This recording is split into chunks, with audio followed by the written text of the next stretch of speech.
Welcome to the WalterFootball.com podcast. This is episode 301. We're doing our Week 8 NFL picks against the spread. Joined once again by Jacob Camenker from the Sporting News. Jacob, how are you, and how's your Week 7?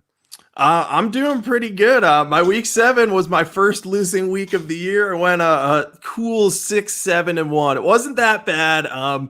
Missed on some of the bigger plays this last week, but we really should have had at least a 500 week if Cody Parkey doesn't miss an extra point. I feel like there was a lot of bad luck in some of the games, like the Eagles-Giants game to kickstart the week was my first Thursday night loss.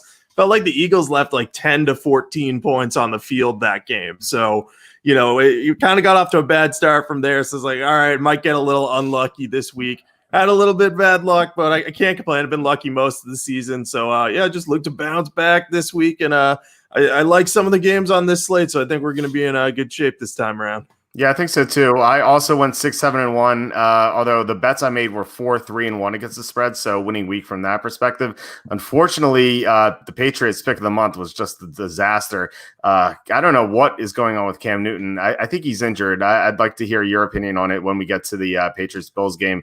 But he just looks like he's banged up somehow, like maybe his shoulder is hurt or maybe his legs because he's not scrambling at all either. It was just a horrible performance. And then the Broncos Chiefs game was so frustrating. It was a 10-6 game. The Broncos are driving into Kansas City territory, then pick six, then the kickoff return for a touchdown, and suddenly like a 10-6 game is 24-9, and it's just over. And then we were talking beforehand. Cody Parkey kind of screwed us out of non-losing weeks. We had the Browns -3. I had them in the Super Contest, so that was kind of painful. So looking to rebound off a 6-7-1 / 4-3-1 week. I like this card. I think there are some intriguing games. But the Thursday night game, I don't know if I'm going to bet it that heavily. It looks a little appealing, but not going to be a big bet for me. So I'm curious to hear what you have here. It's the Falcons at the Panthers. The Panthers are favored by 2.5. The line opened up Panthers -3, actually dropped to 2.5. Looks like sharp money on Atlanta. So what do you think here? Yeah, so I'm actually going against the Sharps here. I'm on the Panthers. I'm not super confident in this one either, so I have my standard. It's a primetime game, 1-unit bet, even if I don't like it. But just my logic is that I don't think the Falcons match up that well with the Panthers. I think that their defense isn't that great. They've been better in recent weeks. They've limited their last 3 opponents to 23 or less points, and that includes the Panthers. But I still think that they have enough holes in their defense that they're going to have some problems containing Robbie Anderson and DJ Moore and Curtis Samuel. We also don't know if Christian McCaffrey is going to be back. He was a long shot to play earlier in the week, but then today Matt Rule said that he's hopeful he might be able to play. So if McCaffrey's in there, it might make a little bit of a difference. I might be a little more confident in the Panthers at this number. Of course, the number could change, but that's definitely something to watch. He also might be questionable in the lead up to it, but I think the Panthers offense will just keep them in this game, and I think their defense will do enough to slow down the Falcons. I know that they've had some pretty big injuries, including K'Wan Short recently, but I just think the offense and defense matchup on the Panthers offense side of the ball is just too good. So I'll be on the Panthers here. Not super confident in it. I could see a case for the Falcons, but I just think the Panthers are going to win this one. Yeah, I'm going to be on the Falcons here. So 3 weeks ago, these teams played, and the Panthers won 23-16. But I think the two teams have changed a lot since then. So the Falcons didn't have Julio Jones in that game, and he's obviously healthy. The Falcons have been a lot better since he's returned. They beat Minnesota in a blowout, and then they should have beaten the Lions last week if Todd Gurley doesn't flop into the end zone at the end. They'd have 2 wins right now with Julio Jones, and he's just a big difference maker. And then you mentioned the Panthers not having K'Wan Short anymore. Like that's such a huge loss. Plus he's hurt Gross Matos. So they have 2 guys in the front 7 who are out. It wasn't even that good of a front 7 to begin with because Luke Kuechly's not around anymore. So this Panther defense just isn't very good. And and I agree with what you said about the Falcons not being able to stop the Panther receivers, but I don't know how the Panthers are going to stop the Falcon receivers. So this could be a bit of a shootout. I just think the Falcons had the motivation here here because one, this is a revenge game from 3 weeks ago, and two, the Panthers just battled the Saints like to the very end. It was such a tough game. They lost at the very end with a field goal. They almost hit, like it was on the mark. It was just short. So I think they kind of left everything on the field. It reminded me a little bit of the Minnesota-Seattle game where the Vikings fought the Seahawks very, very closely. And then the following week, the Vikings just had nothing left. They were favored against the Falcons and they got blown out. So I just think the Panthers are going to have a tough time showing up for this game. I don't think they're going to have the energy. So I like Atlanta here. It's not, like I said, it's not a big bet, but I'm going to bet 2 units on it if I can get +3. Yeah, so I think the one question I have about this game is Julio Jones, I think, popped up on the Monday injury report, which is obviously just a practice estimation, being limited with the hip injury.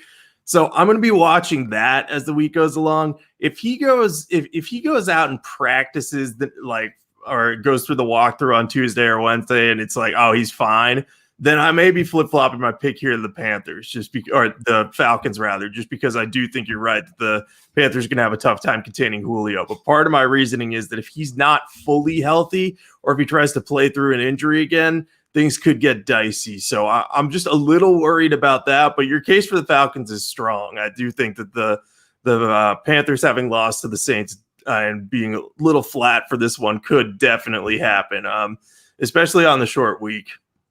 Yeah, so I actually it was like 20 minutes before we started recording. I saw something on Twitter about Julio Jones, and it was I forget, maybe it was his coach Raheem Morris saying that Julio Jones feels good right now. Who knows what that means, but it is at least positive news about Julio. So that's at least good news. So we'll see. I definitely want the +3. It's down to 2.5 because of sharp movement, but kind of reminds me of the Cowboys Redskins game from a few weeks ago where the line moved off 3, and yet the Giants didn't cover that game, even though it was +3. So moving on to the Sunday game, but before we get to the first one, please hit subscribe if you're watching on YouTube. That would mean a lot. Hit the like button, the notification bell, share this with someone who likes football. That would mean a lot to us. So if you want to help the show, please do all that. So the first Sunday game, it's the Colts at the Lions. The line opened up Colts -3. It's still -3, although there's some 2.5s are popping up somewhere. So I think the Sharps like the Lions a little bit. And also a few hours before we started recording, the Lions traded for Everson Griffin, 6th round pick to the Cowboys for Griffin. So what are your thoughts on this game and also the trade? Yeah, I think the trade was a good one. It's a buy low 6th round pick. Just one note on the trade. He will not be eligible to play this week because of the NFL's COVID protocols. So he won't have an impact this week, but I think it's a smart one for the Lions. They could use some more depth on the edge. So we'll see how that pans out, but I think it's a classic high upside, low risk move. So why not make it if you're hovering at 500 and think you might have a shot at a playoff spot? So yeah, they can go for that. This game, I like the Colts for about 2 to 3 units here. I'm actually kind of bullish on them a little bit. I think the Colts, coming off a bye with Frank Reich as their coach, I think are going to be in good shape to have a good game plan ready against the Lions here. I also think that Darius Leonard is going to be back. He was out for the previous 2 Colts games before the bye when they kind of had more issues on defense. He is a big-time game changer for them, and we saw just how important he is. He's kind of the glue that holds the defense together and is super important to the front seven. So if he plays and he's ready to go, I think the Colts defense is going to be at its best, and it's going to be tough for the Lions to move the ball on them, even though they have some pretty good offensive weapons. Also, I think there's some look ahead here for the Colts, but I actually think this might be positive. They're coming out of their bye and they're playing the Lions. Then they get a 4-game gauntlet against the Ravens, the Titans twice, and the Packers. So I think if Frank Reich coaches this team right, he's going to say, hey guys, we got a bunch of tough games coming up after this Lions game. Let's pour everything we have into this Lions game, get the win, and set ourselves up for a playoff spot if we can take down the Titans and maybe one of the Ravens or the Packers. We got to win 2 of those games, but for now, let's focus on beating this guy. So I think there's a good chance that happens. And for the Lions, they're coming off kind of an unexpected and emotional last-second win against the Falcons. And I think they may be a little bit kind of riding high from that late comeback, thinking thinking they're in pretty good shape against this Colts team that didn't look all that great before the bye and really let the Bengals get out in front of them. So they may not take this game as seriously as I think they should. So I like the Colts here. I do think the Lions are playing better, especially on defense. They're averaging 19 points allowed the last 2 weeks. So I will be interested to see if they keep that up, but I do think the Colts are my favorite side here. Okay, so I wanted to ask you this, but first we had like a related comment. So Gary says teams have been cold coming off the bye this year. I just checked, and teams coming off the bye are 5-5 against the spread this year. So not much to go on there. But I think you have to take it by case basis. Like you just bringing up Frank Reich is a good example of that. Like the good coaches and good quarterbacks are going to be more prepared coming off a bye than the bad coaches and the bad teams. So I think you have to look at it that way. But in relation to that, I agree that Frank Reich's a good coach and he benefits coming off a bye. However, Phillip Rivers in his career is 5-10 against the spread off a bye. So does that factor in at all for you? Yeah, that should factor in a little bit. I wonder. I'm trying to think. His coaches were Norv Turner. Was it Mike? Which Mike was it? Mike McCoy? Oh yeah, and Anthony Lynn. No, that's true. Yeah. Good point. So some of them, obviously, Norv Turner was a good coach for some time, but Mike McCoy wasn't any great. Jason Anthony Lynn he always has his team close to winning, but never quite gets there. I want to like him a lot as a coach. So I wonder if the coaching has some sort of impact, but that it's certainly notable at the very least that Rivers is 5-10. Like you have to throw that in there a bit. Yeah, that's true. Yeah. So, Frank Reich is definitely the best coach Rivers has had. So that kind of makes me feel better about it. I was worried about the look ahead as well. Like you mentioned, the 4 games they have coming up. It is tough, though. I mean, Reich could coach them up and say, hey, we need to win this because we have 4 tough games on the horizon. But then again, the players, I don't know if they're going to buy into that. They might see, we have to prepare for the Ravens and then the Titans, who are kind of our rivals. And the Colts have had, they've had good history against the Titans, but the Titans have a better record than them right now. And then, of course, Aaron Rodgers in between the 2 Titans games. So it is tough, though. But Darius Leonard being on the field is going to help a lot. Like if he plays, I could see the Colts covering. If he doesn't, I would be on the Lions for sure. So I have to look forward to that injury report. I'll say right now, I was leaning toward the Lions, but you kind of sold me a little bit on Frank Reich's, being able to help Rivers improve that bad track record off a bye. So I'm going to go with the Colts, but I'm not going to bet this game. All right. I think that's the second time I've convinced you to change a pick in the history of this podcast, and they've all come in the last 3 weeks. Yeah, I'm fascinated to see how this game goes, though, because I think your worry about the gauntlet coming up after the Lions game is definitely, it's well founded. But I buy that if they were coming off a bye, I would absolutely be on the Lions here probably. But I think coming off the bye, there's going to be a lot of sense of urgency of like, all right, well, the Titans just lost. Now they're vulnerable. We win this. We position ourselves to, compete with them the rest of the way, especially with 2 games coming up against them. So we'll see what happens. But I'm glad you're on my side here, even if you're not betting it.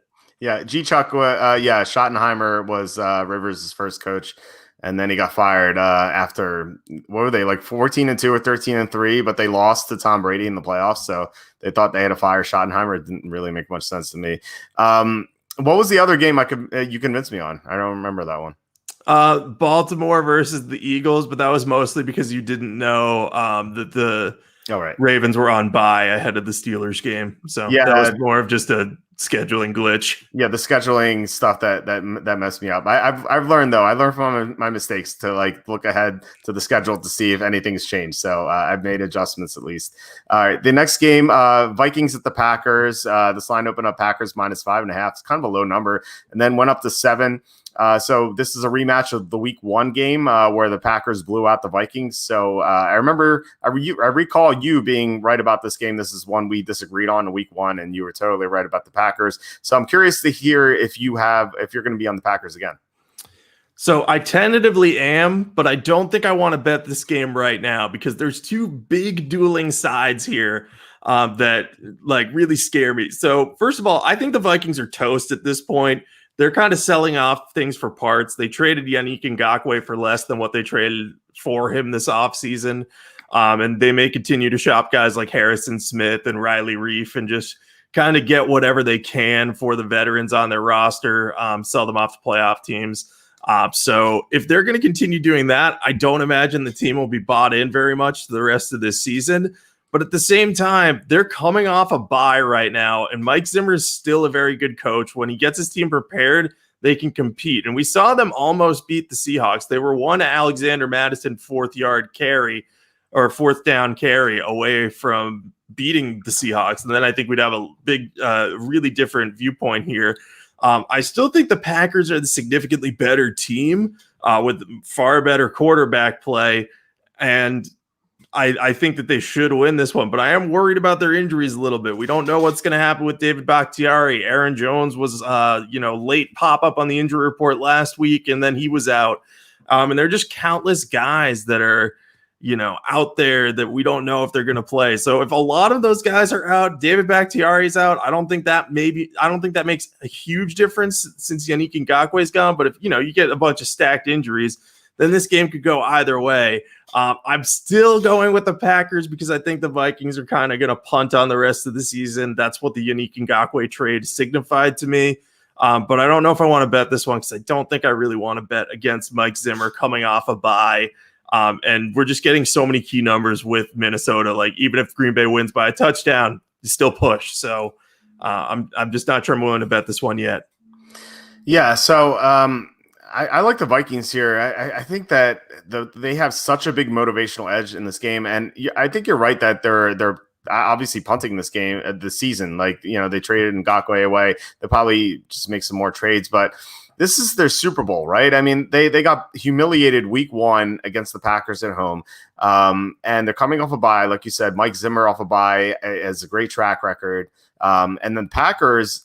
Not only do they kind of lack the motivation to beat another team, to beat the same team twice in the same year, they have to play on Thursday against the 49ers in a revenge spot in the NFC Championship. So they have to be preparing for that game, especially with the Niners looking great recently, beating the Rams and the Patriots.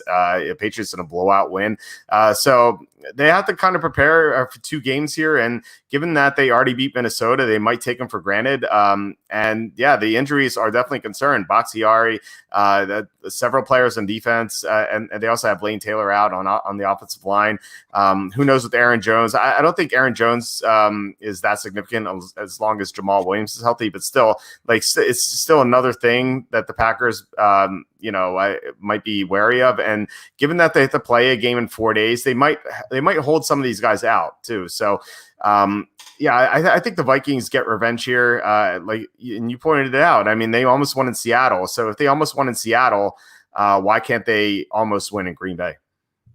Yeah, man, you're making me want to pick the Vikings. I'm probably going to wait and see the injury report before officially changing. But that Thursday night game, especially with the revenge angle, that makes that huge. And the 49ers are playing better of late. So, there has to be some sort of gear up from the Packers there. And as bad as Kirk Cousins has looked this year in the Vikings offense, they still are able to move the ball. And, we could see a scenario where the Packers are up like a couple touchdowns late and they just keep them at an arm's length. We saw that in the opener, but the spread wasn't that high. So the Packers ended up winning by 9, but they were ahead for 14-16 most of the game. So if we get to a situation where it's like a 13-point lead with 5 minutes left and the Packers just let them kind of drive down, bleed most of the clock and get that touchdown, we could not cover. So I'm sticking with the Packers right now. It's definitely a no bet if I do, but I may switch to the Vikings later in the week once I see some injury report stuff.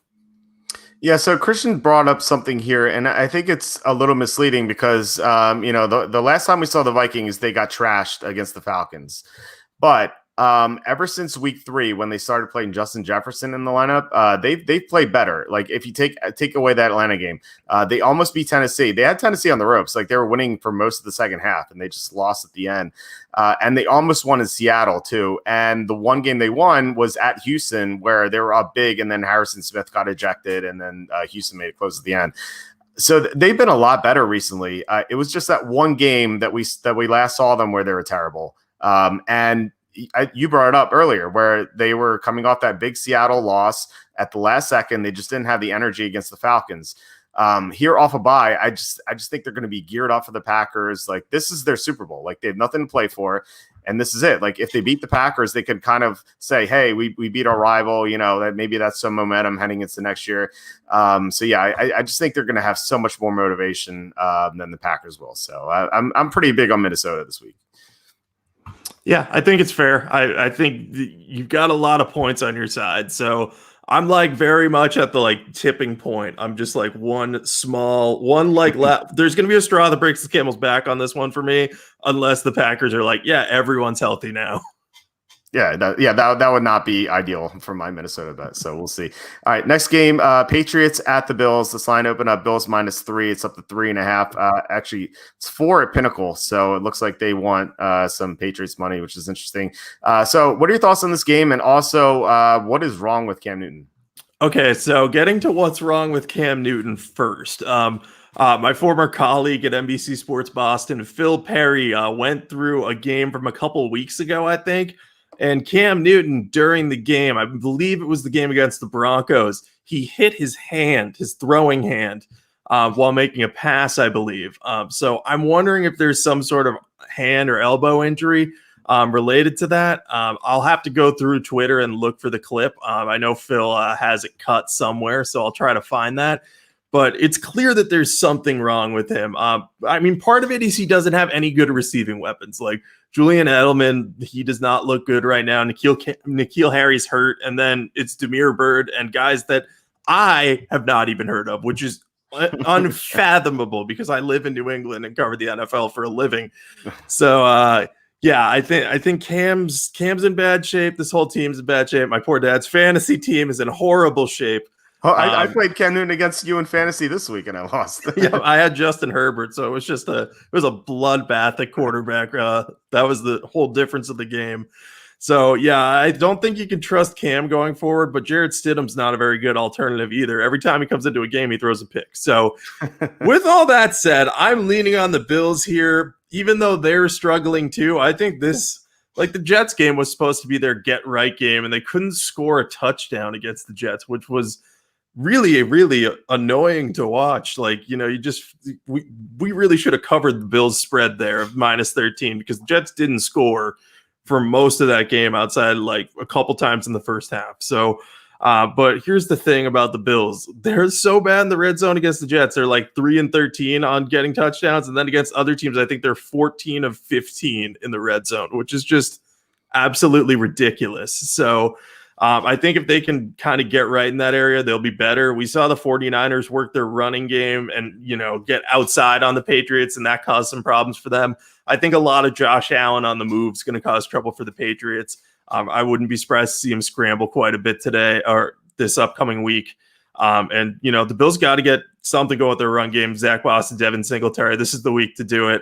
I'm on the Bills here. I'm not super gung-ho about this because I don't like betting on teams that are not performing well, and the Bills have not performed well recently, but I'm fine fading the Patriots at this point. So I'll probably go on them for 1 to 2 units, depending on what the injury report looks like for New England.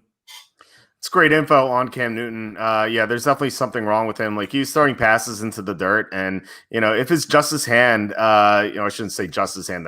That's how he throws the ball. But like, I don't understand why he's not scrambling either. Like, he didn't run at all against the Niners. I know he ran more against the Broncos, but it was just so frustrating, having a big play on the Patriots and just seeing Cam Newton just like, a 3rd and 4 throws a 1-yard pass. 3rd and 5, 2-yard pass. 3rd and 6 throws the ball into the ground. Like, it's just like, all right, we had no chance to win this game at all, especially with the defense not playing well. But yeah, I as long as unless if you were to tell me that Cam Newton would be 100% for this game, I could buy the Patriots. Because the advanced spread in this game was lower. It was -3. Now it's up to 3.5. So we have a little bit of value here on the Patriots, but it's bad value if Cam Newton's not healthy. I don't want to bet on an injured quarterback, and I need to see Cam Newton play a healthy game before I bet on the Patriots. So I'm going to be on the Bills. I'm not confident in this pick. I'm not going to bet it unless something changes, but I think that the Bills will play a lot better. I mean, Josh Allen had a great start to the season. He struggled a bit lately, but I think that if he runs more, I think that'll help him a lot. I mean, we saw the Patriots just struggle against the run. So, if he gets the running game going along with Singletary, and then if John Brown could come back, I think that'll help the offense. The one encouraging thing though about the 18-10 non-cover win that they had last week against the Jets was that their defense played better. And I know they were playing against Sam Darnold, but the Jets had most of their offensive line back, and they limited the Jets to 120 yards or 140 something yards of offense.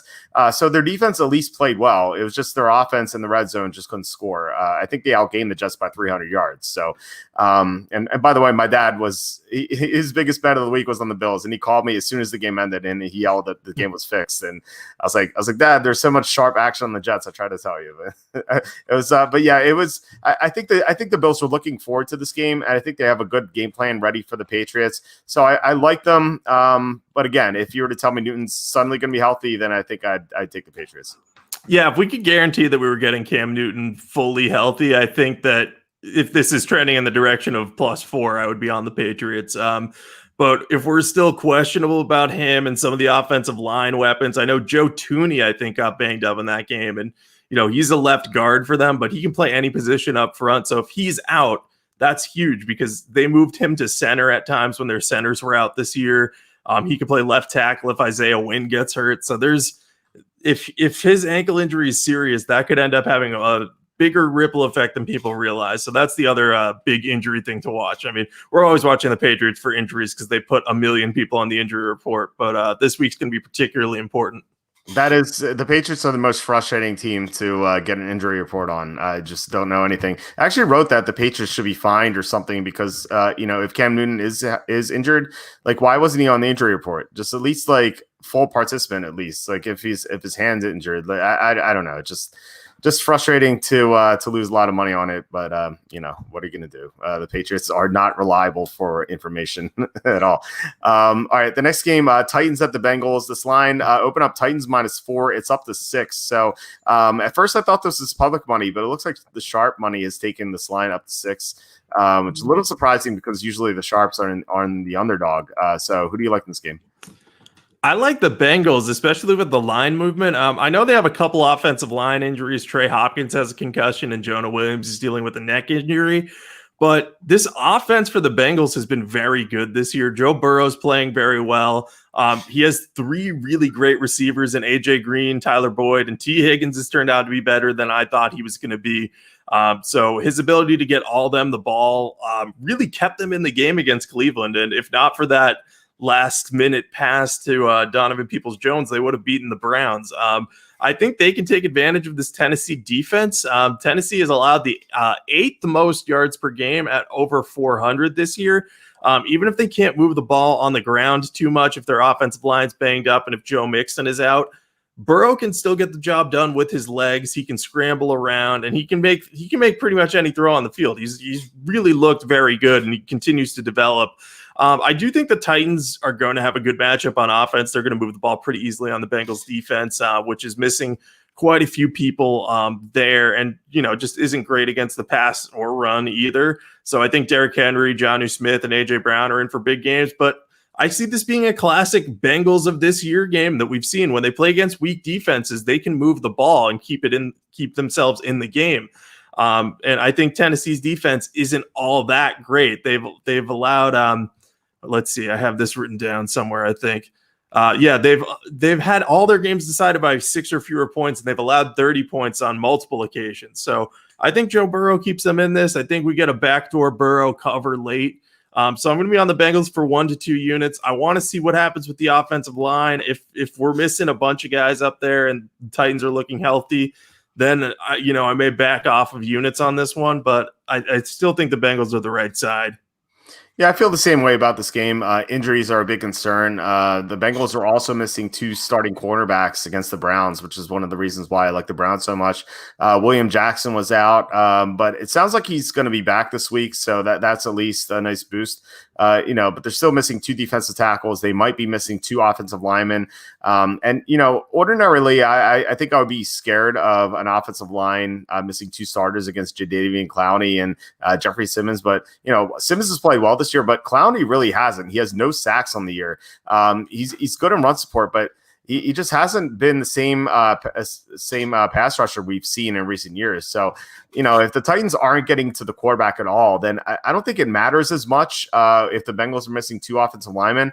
I mean, we saw Joe Burrow throw for 400 yards against the Browns, who have Myles Garrett and Olivier Vernon, some other talented defensive linemen. So I kind of strange that this line's moving up because I like the Bengals. I think they should be able to get a backdoor cover, like you said. I think it is worth noting that the Titans have been a lot better offensively with AJ Brown back. He missed the first couple of games, and then they scored 42, and 24 points with the latter being against the Steelers. So they're better offensively, but their defense just has been bad. That could maybe change a little bit with Adoree Jackson possibly coming back this week. So that's another injury to look at. But right now I'm on the Bengals. Not a big play at all. But if we get some positive injury news for Cincinnati, I could see increasing the unit count. Yeah, and just to further contextualize, Tennessee struggling in the pass rush, which is really the big way to neutralize Burrow. They're averaging 1.2 sacks per game this year, Tennessee. That's tied for the third fewest in the NFL. Only the Panthers and the Jaguars are averaging fewer sacks per game. So if they can't pressure Burrow, he's going to be able to pick them apart a little bit. And even if he makes a mistake, he'll be in position for that backdoor cover. And he's made the cover. He's made the cover several times this year. So I'm willing to trust him in this one. But Adoree Jackson will be important because if he can take away Tyler Boyd in the slot, that would be pretty big because Burrow loves throwing over the middle of the field. Yeah, for sure. And it is worth noting, too, that the Bengals almost won their past couple of games. So if they would have beaten the Browns and they were up with a minute left, and if they would have held on to their, 21-0 lead against the Bengals, instead of 1-5-1 right now, if they were 3-3-1, I don't think they'd be 6-point home underdogs. It'd be like +3 or +2.5, right? So, I think we're getting some decent line value here with the Bengals. I made this line +3.5, and now it's 6. So, unless the Bengals are really banged up and everyone's out, then I think I'm going to be on Cincinnati along with you. So speaking of the Browns, the Raiders at the Browns, this line opened up Browns -3. It's down to 2.5. Lots of public money on the Raiders. So this is a public underdog alert. The public is on the Raiders. So who do you like in this game? So I'm glad to hear that they're a public dog because I'm on the Browns right now. This is one of my favorite games of the week from a matchup standpoint because something has to give here. The Browns lead the league in takeaways. I think they have 14 on the year. And the Raiders have only thrown like 2 interceptions. They have a bunch of fumbles too. But Derek Carr has been one of, surprisingly the most efficient quarterbacks in the league. And I'll admit I was very low on Carr coming into the year, and he has performed admirably and very well despite, I don't think they have a true defined number one receiver right now, and he's doing a really great job with that. But I think that the Raiders' offense has played well, but their defense is just so bad. They've not been able to cover anyone or stop the run at all. I think that this game might end up being close. It could be a back and forth shootout. And I think a lot of people see, Odell Beckham Jr., he's out for the year now. Baker's going to be without one of his top weapons. And Austin Hooper's probably out with the appendix injury too, or emergency appendectomy rather. But Baker played without Odell the whole game against the Bengals and still got his team the win and still dropped 37 points on them and got the cover. So I think that this Raiders defense profiles similarly to the Bengals in that they could easily move the ball on them, and they could probably run the ball better too with Kareem Hunt in this game than they did last game. So I think if you're talking about getting the ball in Kareem Hunt's hands, getting the ball to Jarvis Landry, and they have Harrison Bryant and David Njoku at tight end who have played very well. And Rashard Higgins had over 100 yards. And apparently his nickname is Hollywood, which I didn't know. So there's your info for the week. But I think the Browns offense gets this job done. I do think it's going to be close. But if we're under 3 points on under 3-point spread on this one, I like the Browns for a couple units. And with it being a public dog, I'm even more happy with this pick. I feel like everyone's nickname's Hollywood. Like, can we get some differentiation here? Like Skid Row or Camden, New Jersey. I think those would be better nicknames. I agree with what you said. Like, I mean, Baker Mayfield moved the ball very well against the Bengals. And granted, it was the Bengals, but it's not like the Raiders have a better defense or anything. It's not a step up in difficulty at all. So the Beckham injury, I feel like, has created some line value because the advanced spread on this game was Browns -4. And now it's 2.5. So it moved through the top key number and also like a minor key number as well with 4. So I think that the Browns are the right side for sure. And plus the Raiders, they played such a tough game against the Buccaneers. Travel to the East Coast, they're playing an early game. I know that the West Coast team playing on the East Coast has been it used to be a great trend to fade, but like. The West Coast teams have done so much better on the East Coast recently. Like the Rams with Sean McVay, they have a great track record. The Niners with Kyle Shanahan and the Seahawks with Pete Carroll, like all three of those teams have done well on the East Coast. John Gruden has not done well. He's 2-6 against the spread on East Coast games in the early start time. So he hasn't figured it out. Maybe he will, like who knows? But I think that's another reason to go with the Browns. So I like the line value a lot. And plus fading the public dog is just always, it's almost always going to be a winning formula. So yeah, I like the Browns as well. I wonder what it is about that trend that John Gruden just like hasn't figured out how to do that. I wonder. Those three coaches that you mentioned are obviously they have some new age thinking and Gruden's a little bit more old school, but I wonder if they all have some sort of program where it's like, all right, we're playing on the East Coast this week. Like we're going to get up earlier for practice and just start treating it that way. You get your circadian rhythm in line before the game, longer before the game. So you're not tired later in the week. I don't know. This is just me spitballing ideas, but I would assume it has something to do with that. I think so too. I think they figured something out, right? And Gruden hasn't. One of the worst coaches of all time playing on the East Coast is Mike Holmgren, who is a very good coach, right? He was 3-13 against the spread in early start games, like just awful. Like he didn't get it, and Gruden he coached under Holmgren, so maybe they that whole system hasn't worked out very well. Like maybe if Andy Reid his next job is on the West Coast, maybe he'll do poorly as well on East Coast games. Who knows? I don't know.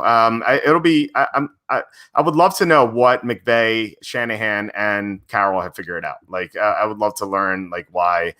They're so much better than the other teams on the East Coast, but who knows? All right, next game. It is the Jets at the Chiefs. This line opened up -19. It's up to 19.5. So I thought we were going to get a 20-point spread. The second one since 2013. Of course, last year we had Cowboys being favored by 22.5 over the Dolphins, and they covered that. But yeah, this is almost 3 touchdowns. So are the Chiefs going to get this? I have it tentatively yes, but I'm absolutely not betting this because this has happened both of the years that we've done this podcast together. Last week you asked me what number I would need to have for the Jets to bet them, and then I gave you a number, and then they covered against the massive number. So last week they covered against the actual spread when I was like, oh, I wouldn't even take them at 25. So every time this happens, I end up regretting what I said. But anyway, you can't pick the Jets at this point. I don't trust Adam Gase. This is a Le'Veon Bell revenge game, and you best believe Andy Reid and the offensive staff are going to work to get him some touches, and he's going to bring the energy and make sure the Chiefs are focused on this game. As much as they need to be. I also think because the offense didn't get as much run as they really probably wanted against the Broncos, like that was a blowout, but the defense scored 2 touchdowns in that one. So they just kind of, Patrick Mahomes threw for like 200 yards. You never see that. So I think that they may kind of be like licking their chops, being like, oh, I'm playing a weak defense this week and we'll have a chance to, that first half, just go out and punch him in the mouth and do as much as we can. And, Andy Reid might be the best coach in the NFL, And then you got Adam Gase, who is very clearly the worst coach in the NFL. So the only question I have is, can the Jets get a backdoor cover? I would say, yeah, it's possible. But if Patrick Mahomes and the Chiefs come out and be like, all right, we want this game decided by halftime, drop 40 on the Jets, then I think that you're not going to get that cover. So I'm on the Chiefs here. I don't want to bet this number, but like I'm still not willing to bet the Jets at this point. Yeah, I don't blame you. But yeah, I'm on the Chiefs. I think this number is lower than it should be. The advanced spread on this game was -21 actually, so it dropped a point and a half, and then the computer model says 23, so even greater there. So yeah, I think even if this line were 23, I'd be on the Chiefs. And to answer my own question, which I ask myself or ask you every week, we have like every week, Tyrone, we have this a big number like this. I would take the I probably bet the Jets at like plus 27.5. Like maybe, maybe. Actually, probably 28.5. Because the Chiefs just played. I know they won 43-16 last week, but they had such a bad offensive game where Patrick Mahomes got sacked 3 times. He only threw for 200 yards. It was kind of like what we predicted what would happen if the Chiefs were missing 2 starting offensive linemen. But so I think Mahomes is going to want to come out and play better this week. And he's going to be able to against the Jets, and the Jets won't be able to stop him. And the Jets won't be able to score unless Jamison Crowder plays, and who knows if that's going to happen. So if Crowder's out, I'm definitely going to be on the Chiefs. Well, I should say I'm definitely going to bet a unit on the Chiefs. If Crowder's out or Crowder's in, I may not bet the Chiefs. So it really depends on Crowder, just because he's their only weapon. If they don't have him, they have no one to throw to really. And I think Brashad Perriman suffered a concussion as well, so he could be out. So if the Jets are down multiple receivers again, it's just going to be more trouble for them. Yeah. All right. I think I could maybe do one. I could do one unit on the Chiefs then. I hate betting big numbers because you just have to wait so long for it to get, you're like, all right, the game started. I need 20 points to cover this. And then you're like sitting there and it's like, all right, the Chiefs don't have a touchdown yet. So it's one of those things where it's the same thing where when you bet the over and there's no scoring in like the first 10 minutes, you're like, I need a score now. So, but yeah, no, the Chiefs are unequivocally the right side. Yeah, Andy Reid versus Adam Gase. It's like the only thing worse would have been Andy Reid versus Bill O'Brien, and we saw that in Week 1. Andy Reid covered that spread easily, and Bill O'Brien had a lot more talent than Adam Gase does. So. And a whole 9 months to prepare for the game. That's true. Yeah. All right. Next game, Rams at the Dolphins. This line open up Rams -3.5. It's up to 4. Actually 4.5 at one sportsbook. So who do you like in this game?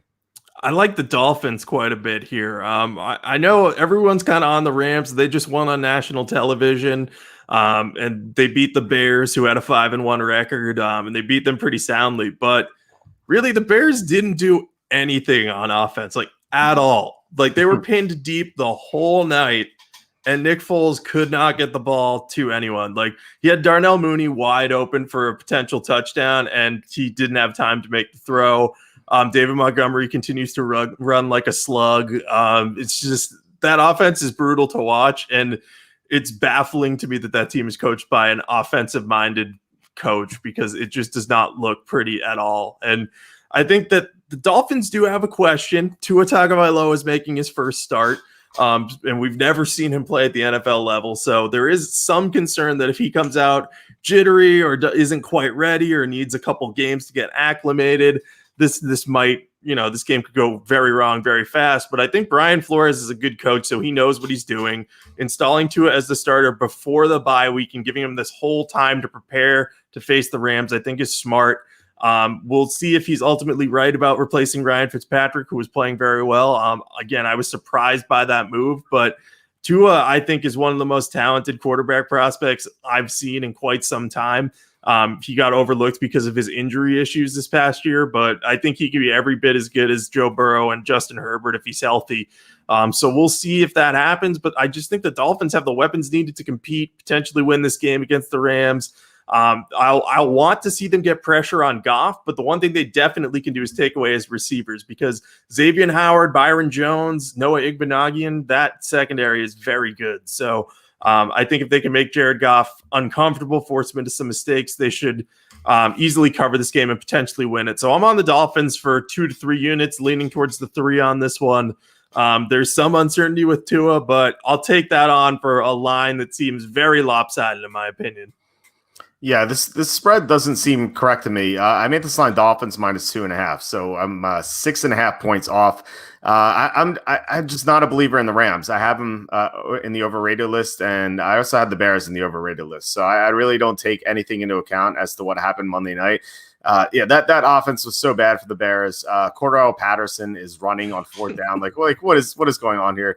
I don't get it. The Bears couldn't block, and I mean, maybe the Dolphins won't be able to block either. But Tua at least has some scrambling ability. And you said we haven't seen Tua yet. You know who else hasn't seen Tua yet? The Rams defensive coordinator. So they have no film on him at all, right? So I like that. I think that gives the Dolphins an edge. I like Brian Flores a lot. I think he's a very good coach, and I think he has a good plan prepared for this game.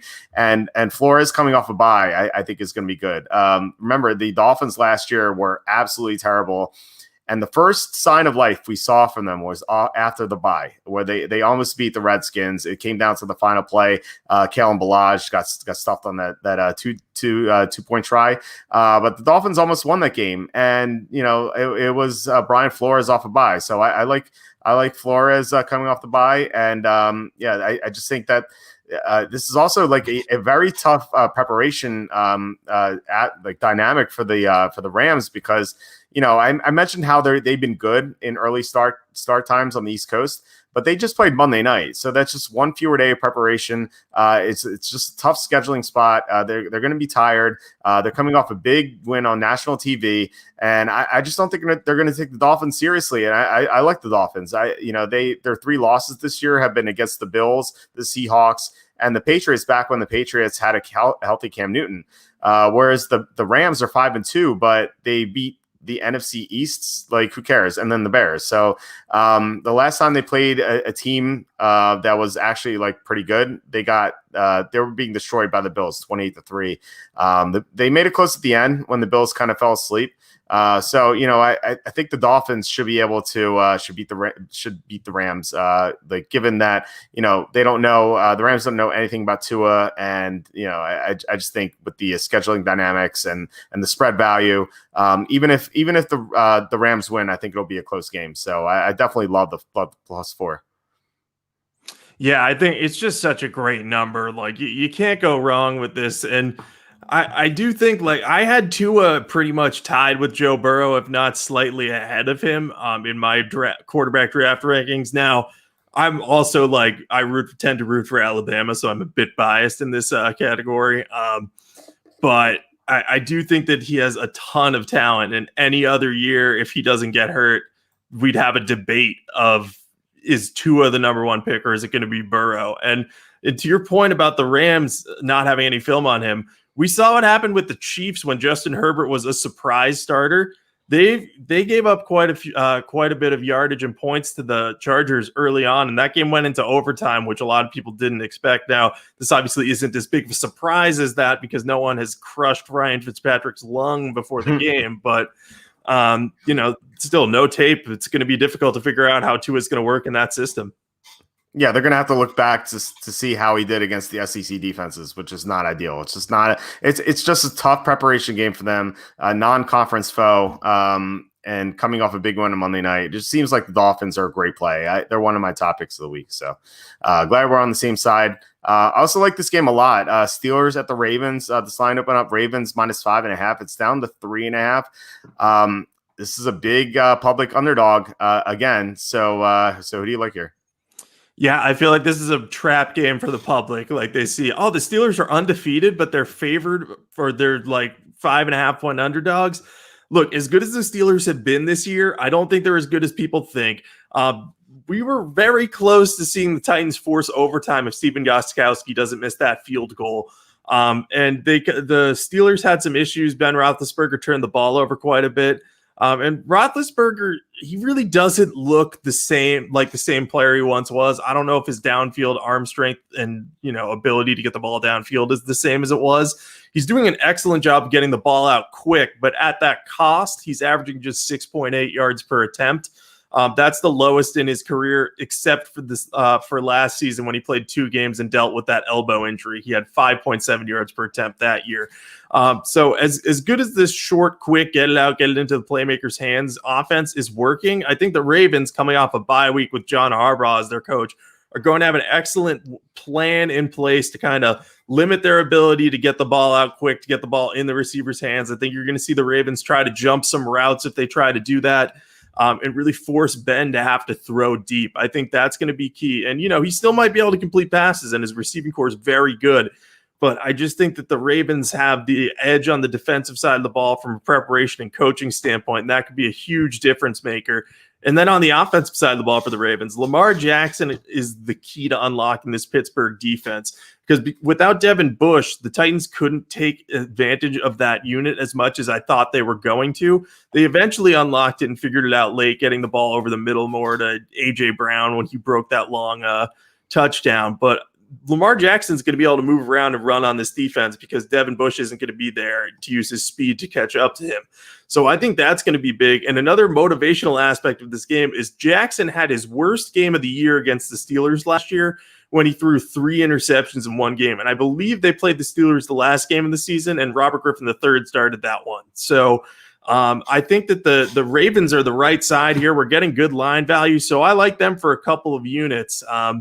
And just the whole point of John Harbaugh coming off a bye, he's just so good with extra time to prepare. You cannot go wrong picking him. Yeah, he's 9-4 against the spread off a bye. So great track record. You wouldn't expect anything otherwise. So if the Ravens weren't coming off a bye, I still think I would like them a little bit. I wouldn't bet them that heavily, but given that they're off a bye, they've had extra time to prepare for the Steeler team. They know how to beat the Steelers, so I think that gives them a big edge here. And also, you were mentioning about Devin Bush being out. I think that's huge against Lamar Jackson. So I completely agree with that. I think the spread is short as well. The computer model says it should be Baltimore -6. I think it should be Baltimore minus like 4.5 or 5, maybe even higher. So we're getting 3.5. And, I hate betting 3.5 because that's the worst spread you could possibly be betting on, because, 3.5 says a game's going to be close. But most close games are decided by a field goal. But I think the spread is just wrong here. So hopefully the public keeps betting this down and we get like -3, -120. That would be great. I would love that. But still, like -3.5 still seems like a good number for a Raven team that, I think is definitely better than the Steelers, especially with Yannick Ngakoue on the team to rush Ben Roethlisberger. Like, that's going to help a lot. That was one of their 2 weaknesses that they had was the edge rush. And now they're going to be able to rush against a Steeler team missing the right tackle. Like, I think that just gives the Ravens another edge. I like Baltimore here. I think they win by 7 to 10 points, something like that. And this is going to be a big play for me too. Yeah, and one other thing I want to bring up, Lamar Jackson popped up a few weeks ago on the injury report with a missed practice related to a knee injury, and not much was made of it. He returned to practice the next day. But at the time, that raised some eyebrows of people being like, oh, is he going to miss the week? And, for fantasy purposes, he didn't. So that's kind of gone away. But some of his recent struggles and reluctance to run may have been related to that. But he's had now a whole extra week with that bye week to rest and rehab that knee. So if he's in better shape there, I think that Jackson should play much better too. Yeah, it's a good call. Yeah, especially against a defense missing Devin Bush. So, glad we're on the same side there. All right, next game, Chargers at the Broncos. This line opened up Chargers -3. It's still -3, although there is -20, -125 juice on the Chargers. So this could be creeping up to 3.5. Obviously, there's going to be public money on the Chargers. So who do you like in this game?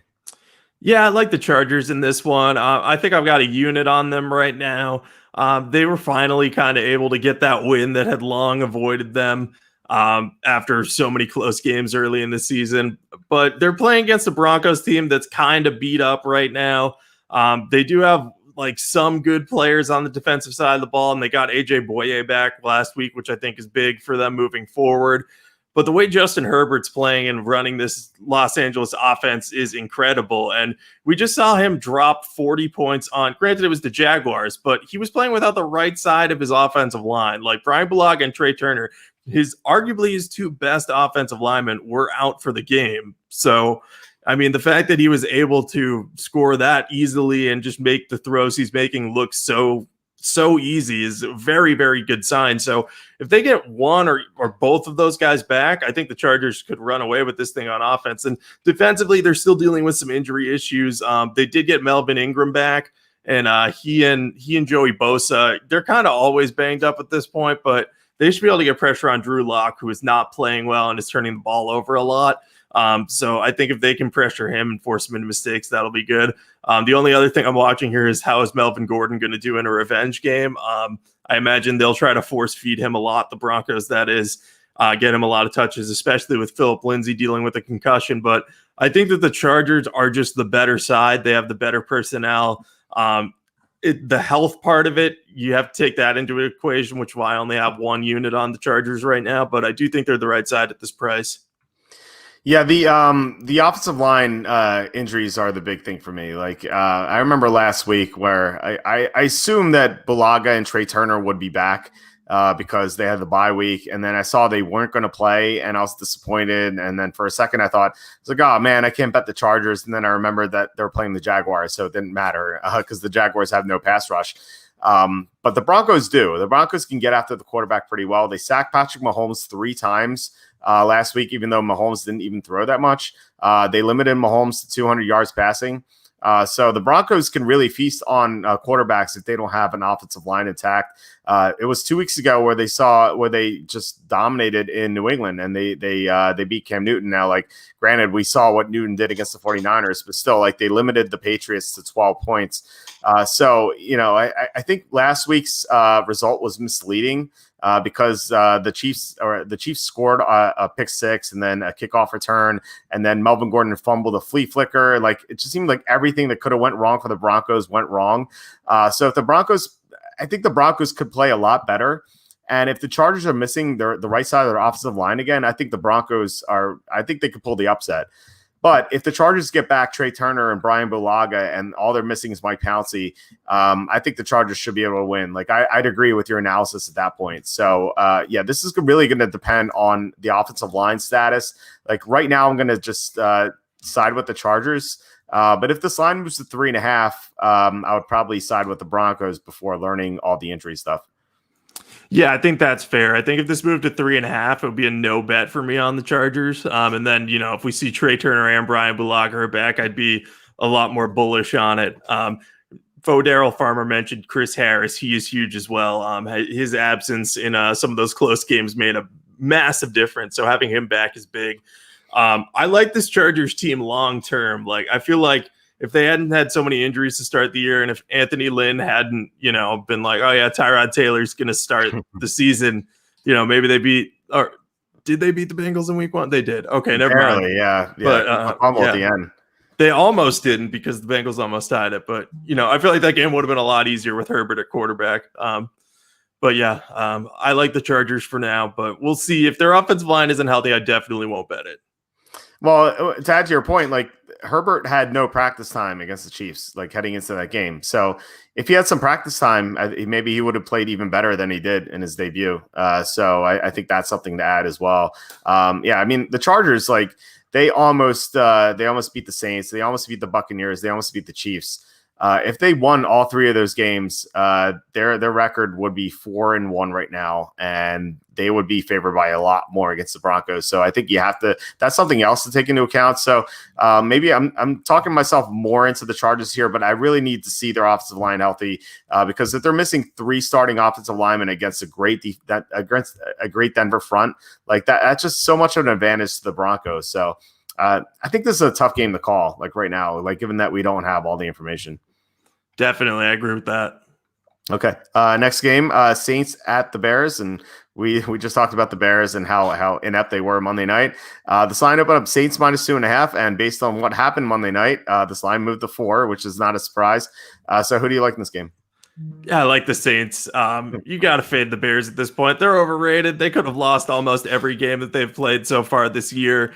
I know the Saints might be without their top two receivers again, and this defense they're playing against the Bears is very, very difficult. But the Saints defense is good enough to get pressure on the Bears. And so long as they can do that and cover the receivers, they're going to be fine. Like David Montgomery is not a threat to run the ball on this team. We're talking about Nick Foles trying to throw to Allen Robinson and Darnell Mooney with Janoris Jenkins and Marshawn Lattimore, who have played well at times this year when healthy.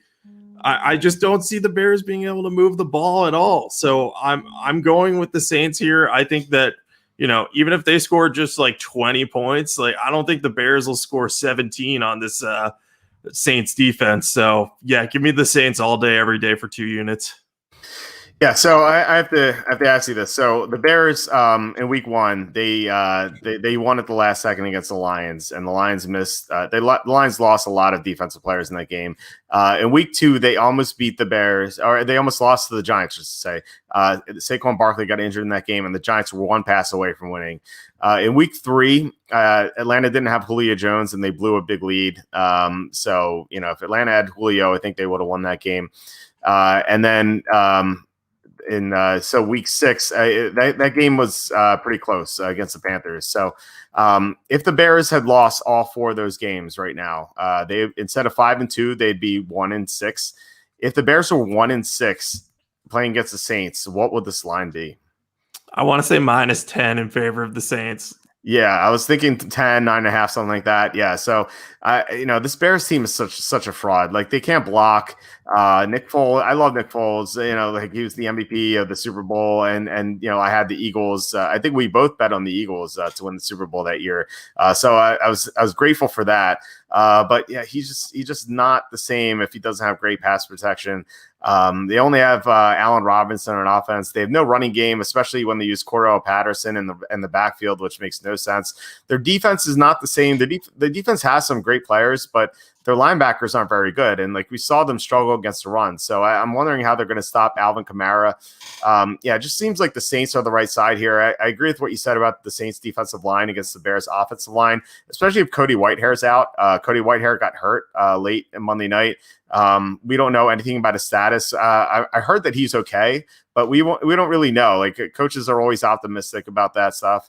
So if he's out and James Daniels is out as well, the Bears are going to be missing 2 starting offensive linemen against a great Saints front. So it seems like the Saints should win this game easily, especially given that the Bears are coming off a Monday night blowout loss. And I said this last week, like talking about the Cowboys, where a team coming off a Monday night blowout loss doesn't really have time to make adjustments because of the short week. And the Bears, a 24-10 doesn't like seem like a blowout, but it was really 24-3. So it was really a blowout, and they won't have time to make adjustments against a great Saints team. So yeah, I'm on the Saints. Unit count depends on how many Saints receivers miss this game. Michael Thomas might be out. Emmanuel Sanders, who knows? Marquez Callaway, who knows? So like, if they have 2 of those 3 guys, they're going to be very confident. If they have 1 of those 3 guys, they're going to be somewhat confident. If they have none of those guys, I'm going to be like, okay, maybe 1 unit at the most. But yeah, it really depends on that.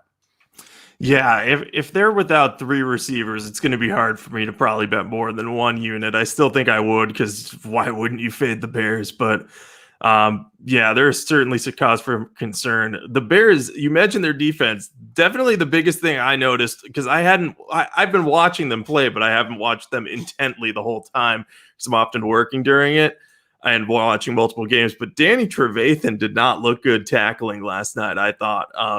So I already was questioning the Bears' decision to keep him over Nick Kwiatkowski, but after watching him play last night, I was not impressed with Danny Trevathan. Yeah, they really miss Kwiatkowski. Trevathan is having a horrible year. So last night was more of the same. Okay. Next game, the 49ers at the Seahawks. This line opened up Seahawks -5. It's down to 3. Once again, a lot of public money coming in on the underdog. So are you going to be 3 for 3 with fading the public dog? Yes, I am.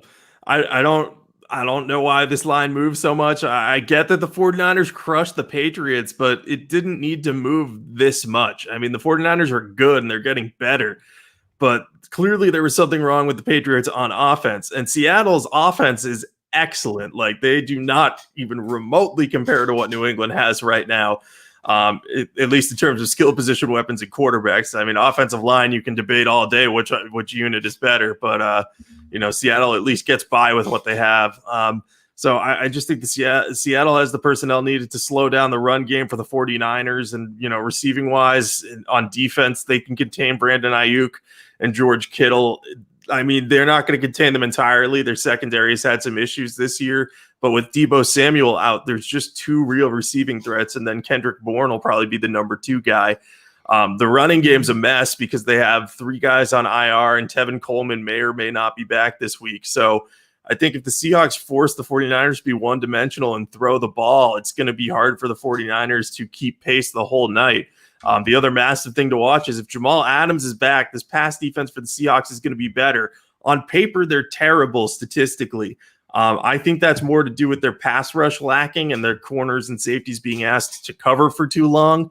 But it's also because Jamal Adams has missed some time. And if he's back, that's a boost either way. And Jimmy Garoppolo has been prone to some turnovers. So I think Seattle favored by 3 at home with the line moving this much. I like the Seahawks for 2 to 4 units at this point. It'll probably be my biggest play of the week if Jamal Adams plays.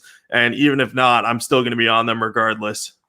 So Andrew Paul brought up a good point. The Seahawks are coming off an overtime game that went the distance basically. So they basically played 5 quarters on Sunday night. So they didn't have Sunday evening to recuperate either. So that is one concern I have for the Seahawks. Another concern I have for the Seahawks is, you mentioned Jamal Adams. That's a big injury. They're missing some other safeties. They're missing Mike Upati. Who knows if he's going to come back? Sounds like he's close to play, so he might return this week. They lost Damian Lewis against the Cardinals. He's had a great rookie year as a guard. And then they're going to be without several running backs. Like Chris Carson sounds like he's not going to play. Carlos Hyde's hurt.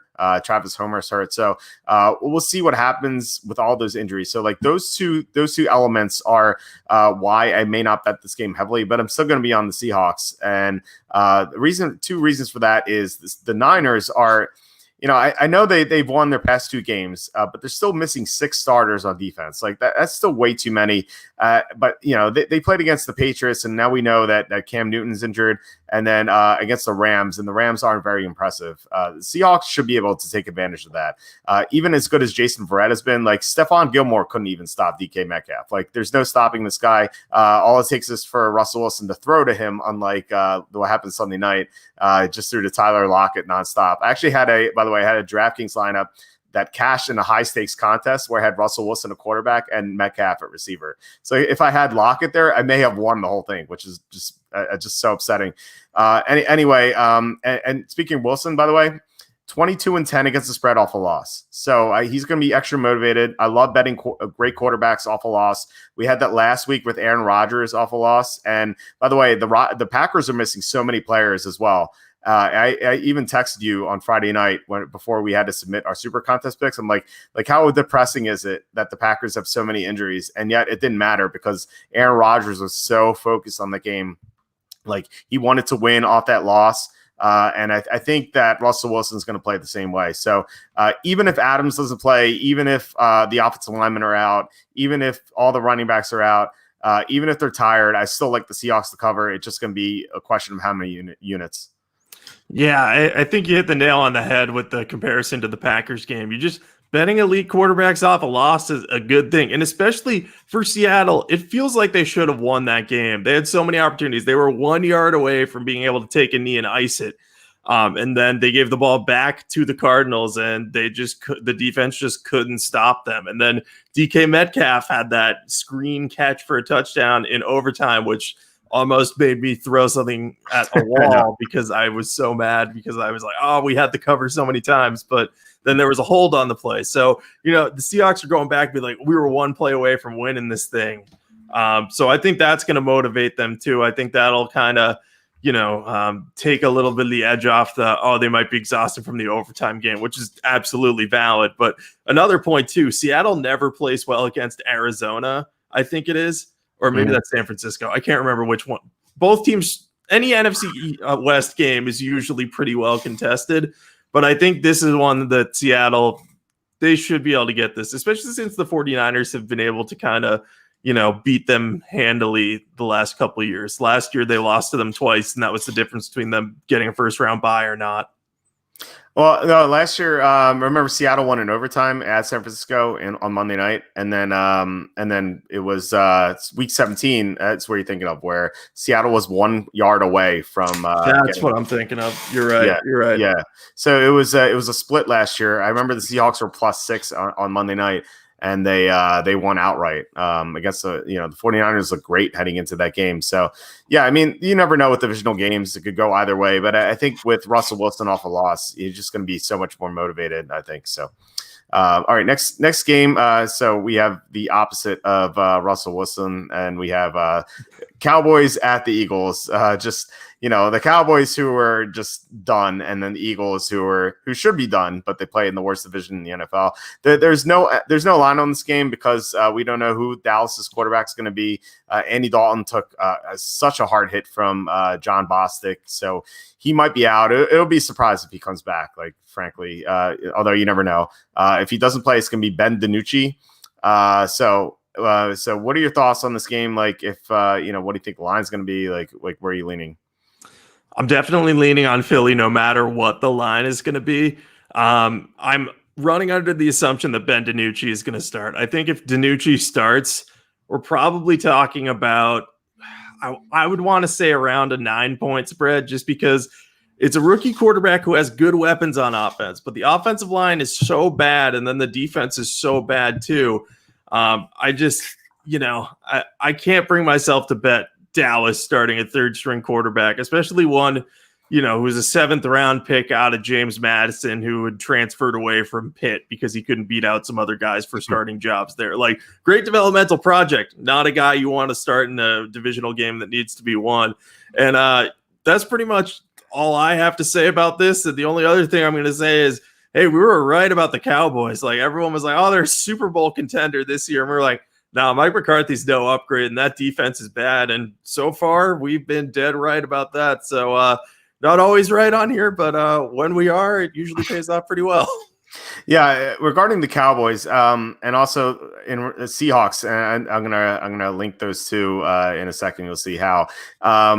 I remember I was in Vegas in July, and I was at Evil Pie, which is not EVIL, EVEL after Evil Knievel.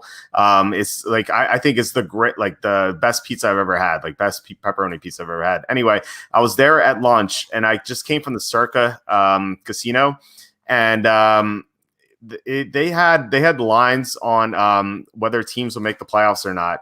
And they had Seahawks to make the playoffs -120, and they had Cowboys to miss the playoffs at +215. And I remember texting you and a couple of other people. I'm like, what is going on with these numbers? Like, it doesn't make sense at all to me. So yeah, I'm glad I got those bets in, and glad I had some great pizza that afternoon. It was a great day, and I'll be able to cash those tickets, I think. Yeah, this Cowboys team stinks. They were terrible with Dalton, and now they have DiNucci, who couldn't do anything against the Redskins. So, like, I don't know, like, how the Cowboys are going to block the Eagles. I don't know how the Cowboys are going to score. And I would say I don't know how the Cowboys are going to stop the Eagles, but I think the Eagles will stop themselves. Like, I can see Carson Wentz throwing more interceptions in the red zone. Although I will say this one thing about the Eagles.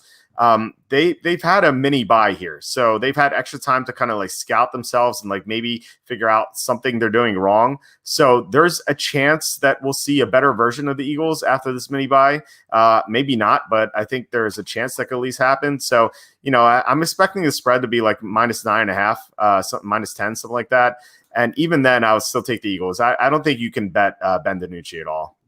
Yeah, I agree. And if I see Carson Wentz throw another red zone interception, I'm going to lose my mind, because that game against the Giants was my most frustrating loss of the week. More frustrating than the Browns, because I lost my perfect Thursday night record, and it felt like the Eagles won by 20 and they won by a single point. And it's all because Wentz keeps getting sacked and turning the ball over. And granted, the sacks aren't his fault, not always at least, but the turnovers, like, don't just launch balls up in the end zone, man. Just throw it out of bounds if the play's not there. You would think he would know that. I don't know why he doesn't. A question here from CHR Wedge. Should the Cowboys trade for a free agent quarterback or just tank the season?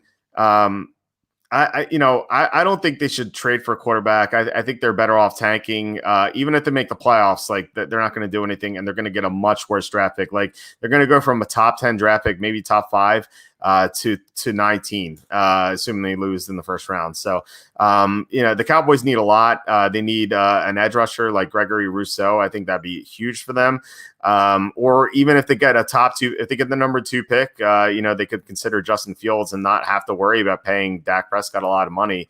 And Dalton's not going to be out for that much longer. Like he's going to miss this game probably. He's maybe miss next week's game, but then he's going to be back. And so like I really don't see the point in trading for anyone.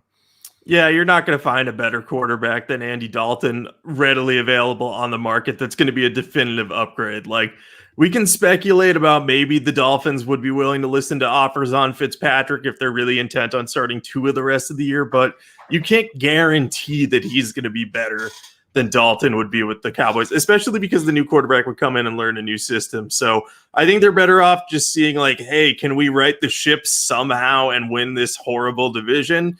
And if they can't, then they're going to get a top 10 pick, be able to address that, some of their defensive issues, trade down for bounty of picks, take a quarterback and let Prescott walk, take a quarterback and tag Prescott and trade him. They would have a lot of options if they get an early pick. So, and then they could move on from McCarthy and fire someone who can, actually lead a team to the playoffs at this point in their career. Yeah, you'd think maybe Jerry Jones will finally admit a mistake. Like Jerry Jones has the slowest hook of any owner. Like he's so slow to fire people.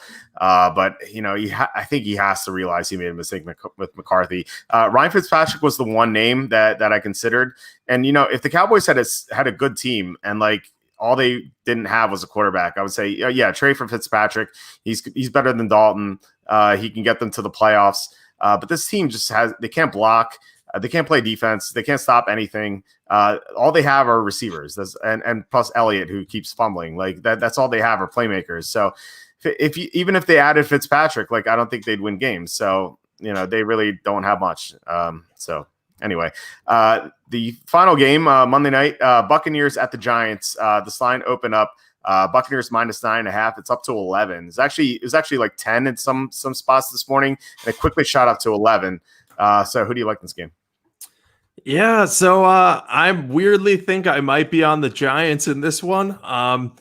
It sounds horrible saying it out loud because the Bucs have looked great and the Giants have been absolutely terrible, and the Bucs match up very well with the Giants. But the reason that I'd be on the Bucs here is because they're playing the Saints next week, so they could just completely overlook this game. The Giants are one of the worst teams in the league. They're going to have a top 5 pick unless something drastically changes in their organization in the next 10 weeks. I think that there's some element of a revenge game coming up with that Saints game for the Bucs, and this is just a superstitious thing. But Tom Brady always struggles against the Giants. It's really weird. Like, I know that was when they had good pass rush and stuff, but there might even just be some mental block in there that's like, oh, I don't play well against the Giants. I'm a little worried about this one. But I think between the look ahead, between that little superstition thing, and Chris Godwin being out, he has a broken finger that came out of nowhere, and he's going to miss this game. So talking about probably the one beat of Mike Evans is 1A receiver in the Tampa Bay offense. I think that makes this spread. It should be closer than 11 points. So I don't think the Giants are going to win this game by any stretch of the imagination.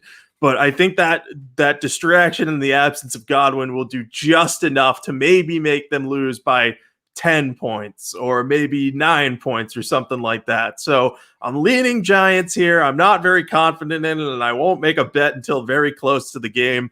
But there's enough there to make me at least skeptical that the Bucs will cover. They're gonna win though.